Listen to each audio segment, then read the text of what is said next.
ओम शांति। आज 9 नवंबर 2024 के साकार मधुर महावाक्य है। आज बाबा ने याद दिलाया कि जो मेरे ज्ञानवान बच्चे हैं वो सदा इस चिंतन में रहते हैं कि मैं अविनाशी आत्मा हूं, शरीर नहीं। मुझ आत्मा ने 84 जन्मों का पार्ट बजाया। ये शरीर छोटा बड़ा होता है, आत्मा अजर अमर अविनाशी है। बाबा आकर ज्ञान का चक्षु देते हैं, उस चक्षु से आप स्वयं को भी जान जाते हो, बाबा को भी जान जाते हो और सृष्टि के आदि मध्यंत को भी जान जाते हो। ज्ञानवान बच्चे सदा ज्ञान का चिंतन करते हैं, व्यर्थ की बातों में नहीं जाते। बाबा हम सबको भक्ति का फल देने आए हैं। भक्ति का फल है ज्ञान। ज्ञान से मिलते हैं भगवान और वो देते हैं सद्गति। बहुत खुशी होनी चाहिए कि बाबा बहुत दूर से मेरे लिए आए हैं। अब तक भक्ति में भगवान को ऊपर याद करते थे, अब वो ब्रह्मा तन में आए हैं। हमें सम्मुख बैठकर बाबा को याद करना है, ज्ञान चिंतन करना है। कोई कोई सोचते हैं कि हम शिव बाबा को ही याद करते हैं, ब्रह्मा का महत्व नहीं रखते। ब्रह्मा के द्वारा ही शिव बाबा ने ज्ञान दिया। शिव बाबा के साथ साथ ब्रह्मा बाबा का भी पूरा रिगार्ड रखना है, क्योंकि शिव बाबा उनके माध्यम से हमें मधुर मुरली सुनाते हैं, दृष्टि देते हैं, गाइडेंस देते हैं। तो दोनों ही बाबा का पूरा रिगार्ड रखना है। बाबा आए हैं पुजारी से पूज्य बनाने के लिए। आप ही पूज्य थे, फिर से बनना है, उसके लिए निर्विकारी बनना है। श्री गुरु नानक देव जी ने भी बाबा की बहुत सुंदर महिमा गाई है और संसार का भी चित्रीकरण किया है कि वर्तमान समय की स्थिति क्या है। बाबा फिर से मानव को देव बनाने के लिए आए हैं। बाबा कहते हैं 5 विकारों ने तुम्हें क्या बना दिया, आप संपूर्ण निर्विकारी थे, फिर से बनो। उसके लिए मुझे याद करो, बार बार अभ्यास करो।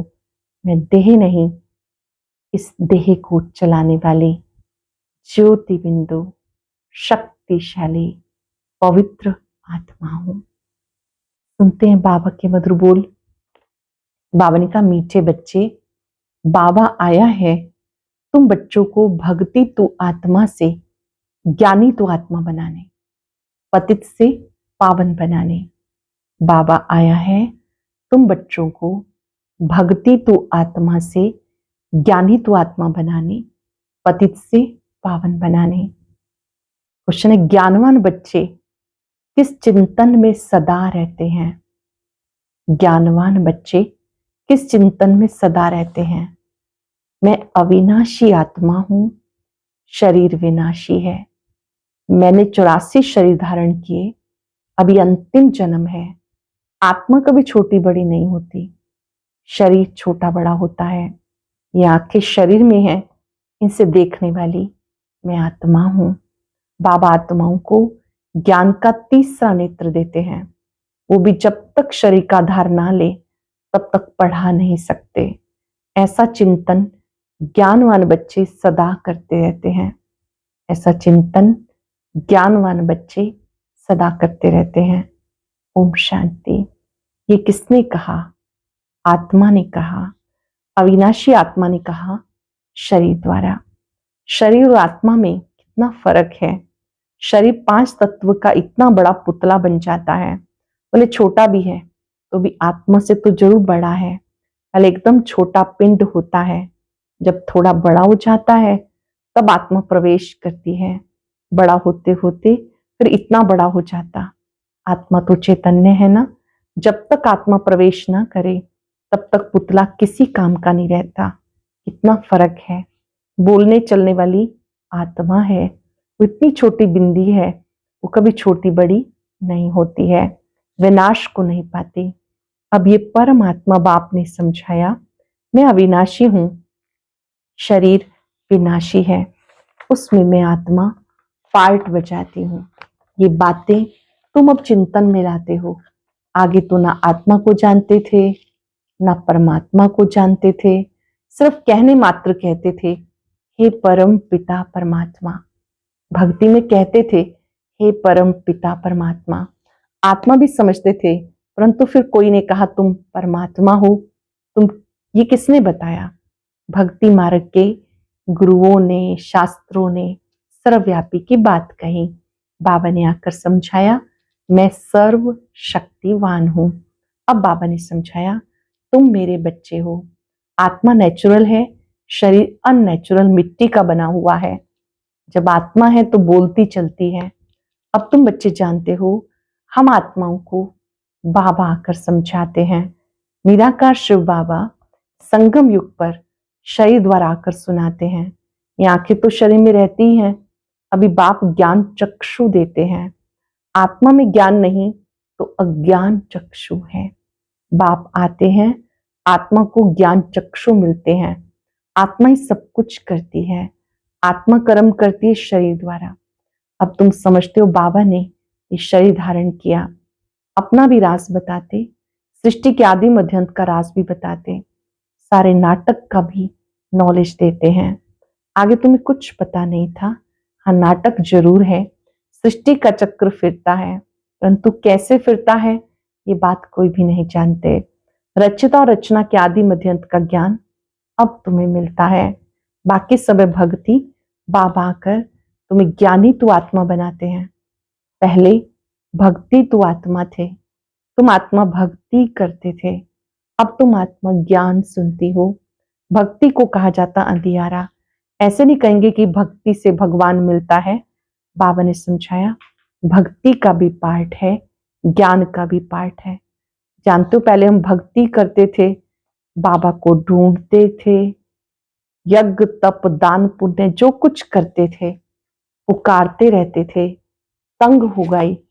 अब तमो प्रधान बन गए तो गिरते चले गए। झूठे काम करना, छीछी होना होता, पतित भी बनते गए। ऐसे नहीं कि पावन बनने के लिए भक्ति करते थे, भगवान से पावन बनने बगैर हम पावन दुनिया में नहीं जा सकते। ये खेल बना हुआ है।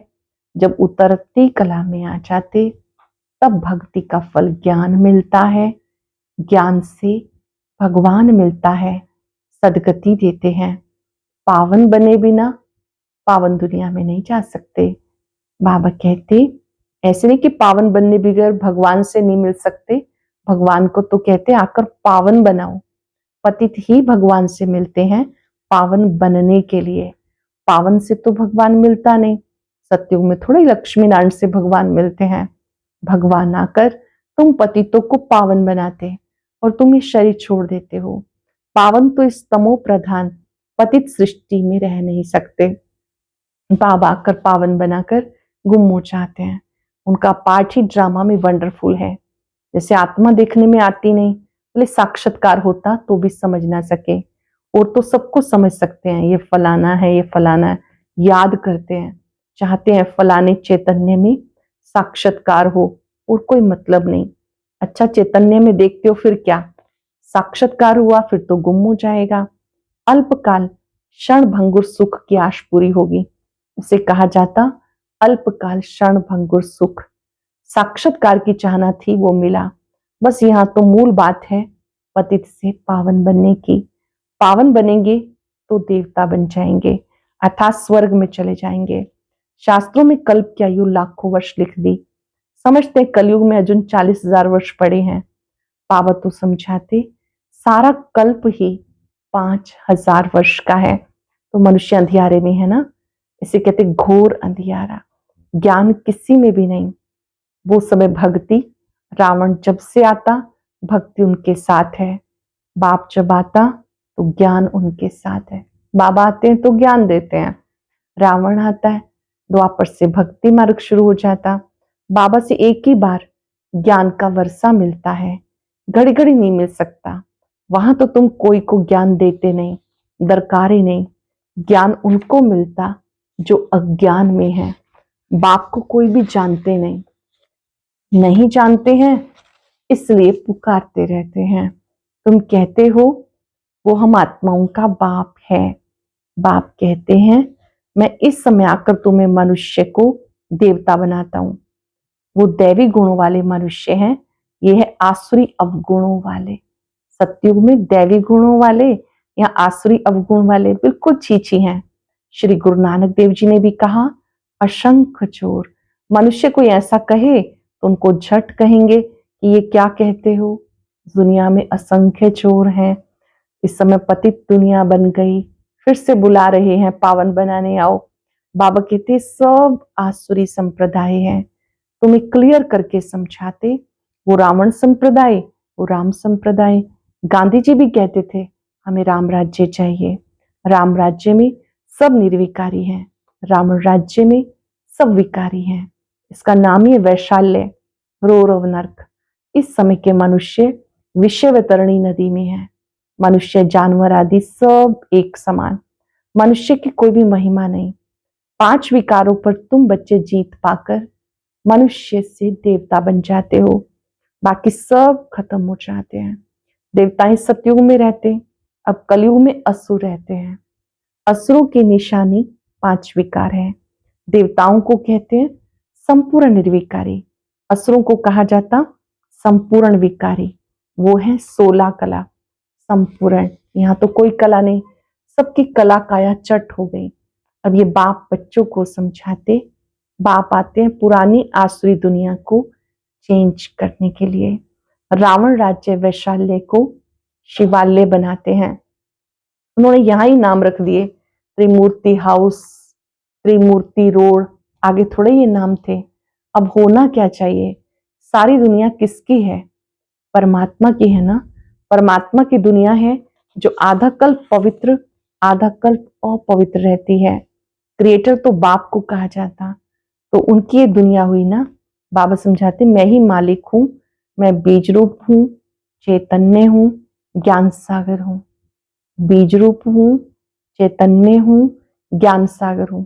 मेरे में सारा ज्ञान है और किसी में नहीं। तुम समझ सकते हो ये सृष्टि चक्र के आदि मध्य अंत की नॉलेज बाप में है। बाप कहते तुमने मुझे क्या से क्या बना दिया, सर्वव्यापक कहा, क्या तुम्हारी दुर्दशा हो गई। नई दुनिया के मनुष्य और पुरानी दुनिया के मनुष्य दोनों में रात दिन का फर्क है। आधा कल्प से लेकर अपवित्र मनुष्य पवित्र देवताओं को माथा टेकते हैं।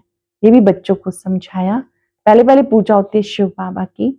शिव बाबा तुम्हें पुजारी से पूज्य बनाते हैं, रावण पूज्य से पुजारी बनाते हैं। बाबा ड्रामा प्लान अनुसार तुम्हें पूज्य बनाते हैं। रावण आदि ये सब नाम तो है ना। दशहरा जब मनाते हैं तो कितने मनुष्यों को बाहर से बुलाते हैं, पर अर्थ नहीं समझते। देवताओं की भी कितनी निंदा करते। ऐसी बातें बिल्कुल है नहीं। जैसे कहते ईश्वर नाम रूप से न्यारा, अर्थात नाम रूप से न्यारा है, ऐसा नहीं। ये जो कुछ खेल आदि बनाते वो कुछ है नहीं। हम सब जानते हैं ईश्वर का नाम भी है, रूप भी है।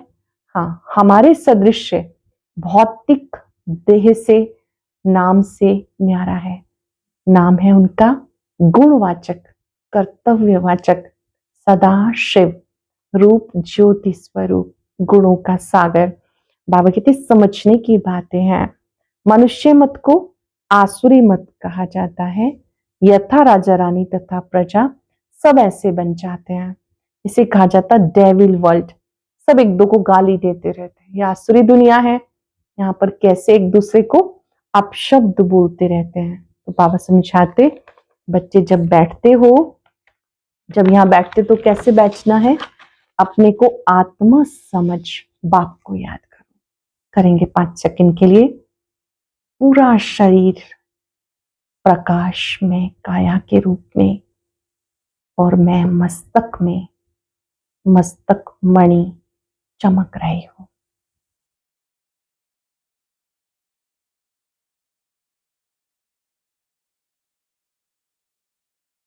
मैं शुद्ध आत्मा हूं। बाबा ने कहा प्रैक्टिस करो, मैं आत्मा हूं। तुम अज्ञान में थे तो परमात्मा को ऊपर समझते थे, अब तो जानते हो बाबा यहां आया हुआ है। बहुत ही सुंदर मुलाकात है बाप दादा की। हम बच्चों के साथ पहले कहते थे वो ऊपर, अभी तो जानते हो बाबा आया हुआ है, तो तुम ऊपर में नहीं समझते हो। तुमने बाबा को यहां बुलाया इस तन में, ब्रह्मा बाबा की भ्रिकुटी में। तुम जब अपने अपने सेंटर पर बैठते हो तो समझेंगे शिव बाबा मधुबन में इनके तन में है। भक्ति में परमात्मा को ऊपर में मानते थे। हे भगवान, अब तुम बाबा को कहाँ याद करते हो, क्या बैठकर करते हो? जानते हो ब्रह्मा के तन में है, तो जरूर यहाँ याद करना पड़ेगा। ऊपर में तो है नहीं, यहाँ आया हुआ है पुरुषोत्तम संगम युग पे। बाबा कहते तुम्हें इतना ऊंच बनाने के लिए मैं आया हूं, तुम बच्चे यहाँ याद करोगे, भक्त ऊपर में याद करेंगे। ब्रह्मा बाबा की भ्रिकुटी में शिव बाबा बैठकर ज्ञान दे रहे हैं, हम उनके सामने बैठे हैं। बाबा कहते भक्ति मार्ग वाले तो ऊपर याद करते हैं परम धाम में, और आप सम्मुख याद करते हो। तुम भले विलायत में होंगे तो भी कहेंगे ब्रह्मा के तन में शिव बाबा है, तन जरूर चाहिए। कहाँ भी तुम बैठे होंगे तो जरूर यहाँ याद करेंगे, ब्रह्मा के तन में याद करना पड़े। कई बुद्धिहीन ब्रह्मा को नहीं मानते। बाबा ऐसे नहीं कहते कि ब्रह्मा को याद ना करो, ब्रह्मा बगैर शिव बाबा कैसे याद पड़ेगा। बाबा कहते इस तन में हूं, इसमें मुझे याद करो। इसलिए बाप दादा दोनों को तुम याद करते हो, दोनों को ही रिस्पेक्ट देते हैं, याद करते हैं। बाप दादा ब्रह्मा बाबा और शिव बाबा, बुद्धि में ज्ञान है, इनकी अपनी आत्मा है। शिव बाबा को तो अपना शरीर नहीं है। बाबा ने कहा मैं इस प्रकृति का आधार लेता हूं। बाप बैठ सारे ब्रह्मांड और सृष्टि के आदि मध्य अंत का राज समझाते हैं, और कोई ब्रह्मांड को जानते नहीं। ब्रह्म जिसमें तुम और हम रहते हैं, सुप्रीम बाप नॉन सुप्रीम आत्मा ही रहने वाली उस ब्रह्मलोक शांति धाम की है। शांति धाम बहुत मीठा नाम है, ये बातें तुम्हारी बुद्धि में है। हम असल में रहवासी ब्रह्म महातत्व के हैं, जिसको निर्वाण धाम वानप्रस्थ कहा जाता है। ये बातें तुम्हारी बुद्धि में है। जब भक्ति है तो ज्ञान का अक्षर नहीं, इसको कहते हैं पुरुषोत्तम संगम युग। जबकि तुम चेंज होते हो, पुरानी दुनिया में असुर रहते हैं, नई दुनिया में देवताएं रहते हैं, तो उनको चेंज करने के लिए बाबा को आना पड़ता है। सत्युग में तुम्हें कुछ पता नहीं रहेगा, अब तुम कलयुग में हो तो भी कुछ पता नहीं। जब नई दुनिया में होंगे तो इस पुरानी दुनिया का कुछ भी पता नहीं होगा। अब पुरानी दुनिया में हो तो नई दुनिया का मालूम नहीं, नई दुनिया कब थी पता नहीं, वो तो लाखों वर्ष कह देते। तुम बच्चे जानते हो बाबा इस संगम युग पर कल्प कल्प आते हैं, आकर वैरायटी झाड़ का राज समझाते हैं। ये चक्र कैसे फिरता है वो भी तुम बच्चों को समझाते हैं। तुम्हारा धंधा है ये समझने का। अब एक एक को समझाने से बहुत टाइम लग जाता, अब तुम बहुतों को समझाते हो, बहुत समझते हैं। ये मीठी मीठी बातें बहुतों को समझानी है। तुम प्रदर्शनी आदि भी समझाते हो ना, अब शिव जयंती पर और भी अच्छी रीति बहुतों को बुला के समझाना है। शिव जयंती का त्योहार आता है तो उस पर बहुतों को समझाना है। खेल की ड्यूरेशन कितनी है तुम तो एक्यूरेट बताएंगे, ये टॉपिक्स हुई, हम ये समझाएंगे। तुमको बाबा समझाते जिससे तुम देवी देवता बन जाते हैं। वैसे तुम समझकर देवता बनते हो, औरों को भी बनाते हो। आप खुद समझकर देवी देवता बनते हो, औरों को भी बनाते हो। बाबा ने हमें समझाया, हम किसी की ग्लानि नहीं करते, हम बताते हैं ज्ञान को सदगति मार्ग कहा जाता। एक सतगुरु ही पार ले जाने वाला है। ऐसे से मुख्य पॉइंट्स निकाल के समझाऊं। सारा ज्ञान बाप के सिवाय कोई भी नहीं दे सकता। कौन है ज्ञान सागर? एक शिव बाबा, उनके सिवाय कोई भी नहीं दे सकता। अच्छा, मीठे मीठे सिक्किलदे बच्चों प्रति माता पिता बाप दादा का याद प्यार गुड मॉर्निंग। रूहानी बाप की रूहानी बच्चों को नमस्ते। रूहानी बच्चों की रूहानी बाप दादा को याद प्यार नमस्ते गुड मॉर्निंग। शुक्रिया बाबा, शुक्रिया। धारणा के लिए सार, पुजारी से पूज्य बनने के लिए संपूर्ण निर्विकारी बनना है। ज्ञानवान बन स्वयं को स्वयं ही चेंज करना है। अल्पकाल सुख के पीछे नहीं जाना। बाप और दादा दोनों को ही याद करना है। ब्रह्मा बिगर शिव बाबा याद आ नहीं सकता।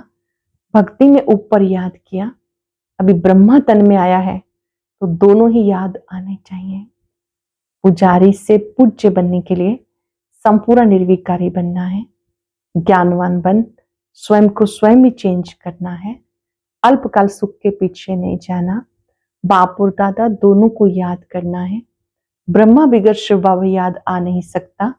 भक्ति में ऊपर याद किया, अभी वो ब्रह्मा तन में आया तो दोनों ही याद आने चाहिए। बहुत सुंदर वरदान।